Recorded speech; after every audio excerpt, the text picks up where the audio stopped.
जिंदगी के रंग और कुदरत के मनासिर अगर सकाफत में नजर आए तो उनकी खूबसूरती को चार चांद लग जाते हैं। ऐसी मुनफरिद और हसीन अक्कासी को कैनवस पे उतारा जामशोरो यूनिवर्सिटी के हुनरमंदों ने, जिनके फनपारों की नुमाइश को लोगों की बड़ी तादाद ने देखा।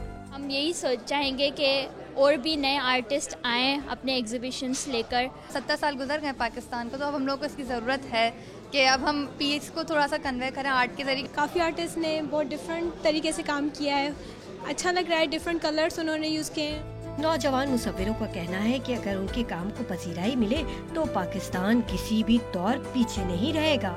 यहाँ के talented artist through out the world अपने आप को मनवा रहे हैं और पाकिस्तान का नाम रोशन कर रहे हैं। पाकिस्तान में काम तो हो रहा है, मगर अगर गवर्नमेंट सपोर्ट करे तो आर्टिस्टों के लिए कोई फंड रेजिंग होनी चाहिए या कुछ इस तरह के इंस्टीट्यूट होने चाहिए। हमें प्रोमोट जो गैलरीज ही करती है और गवर्नमेंट का तो इसमें कोई सपोर्ट नहीं है।